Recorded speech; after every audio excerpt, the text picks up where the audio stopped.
Hello தளபதி விஜய் சொல்லுங்கள், என்னது கச்சதீவில் property வேணுமா? கச்சதீவை விடுங்க, இப்போ பலாலி ரோட்டில் அதுவும் 10:45 பிறப்பில் வீட்டோட ஒரு ப்ராப்பர்ட்டி ஒன்று வந்திருக்கு. பார்க்க போகிறீங்களா?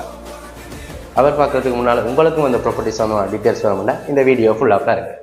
நீங்கள் பார்க்குற ப்ராப்பர்ட்டி உரும்புற சந்தியிலேருந்து 20 மீட்டர் தூரத்தில் பலாலி ரோட்டோடையே இருக்குது. இது வந்து 2.25 பிறப்பு வீட்டோட இருக்குது. வீட்டில் 4 ரூம்ஸ், இன்சைட் ஒரு பாத்ரூம், அவுட் சைட் ஒரு பாத்ரூம் இருக்குது. இதை நீங்கள் கமர்ஷியல் அண்ட் ரெசிடென்ஷியலாகவும் யூஸ் பண்ணலாம். உரும்புராய் சந்தியை விட்டு தள்ளி இருக்கிறதால எந்த இடைஞ்சலும் இல்லாமல் உங்களோட வியாபாரத்தை ஈஸியாக செஞ்சுட்டு இருக்கலாம். பார்க்கிங் பிரச்சனை எதுவுமே உங்களுக்கு வராது. இது ஒரு நல்ல இன்வெஸ்ட்மெண்ட் ப்ராப்பர்ட்டி. ஸோ பட்ஜெட் கொஞ்சம் கூடவாக தான் இருக்கும். வாங்குறவங்களுக்கு எந்த கமிஷனும் இல்லை. ஸோ ஸ்க்ரீனில் தெரிகிற நம்பருக்கு வாட்ஸ்அப் பண்ணிங்கன்னா நான் இந்த ப்ராப்பர்ட்டியோட லொக்கேஷன் உங்களுக்கு சென்ட் பண்ணி விடுறேன். இந்த ப்ராப்பர்ட்டி சம்மந்தமான சில டீட்டெயில்ஸ் வந்து டிஸ்கிரிப்ஷன்லேயும் கொடுத்துருக்கேன். அதுலேயே நீங்கள் பார்க்கக்கூடிய மாதிரி இருக்கும்.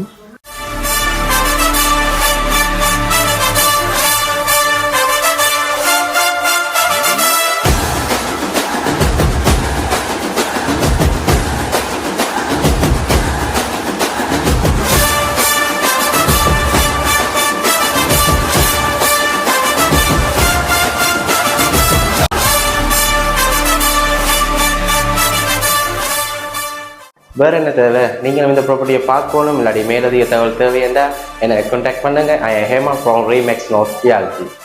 எங்களுடைய மீனவர்கள் பாதுகாப்பாக இருக்கிறதுக்காக இந்த கச்சத்தீவை இலங்கை கிட்ட இருந்து மீட்டு கொடுத்துருங்க, அது போதும். எதுக்கு இதெல்லாம்? முதல்ல நீ முன்னாடி வந்து இப்படி கேட்கறதே தப்பு.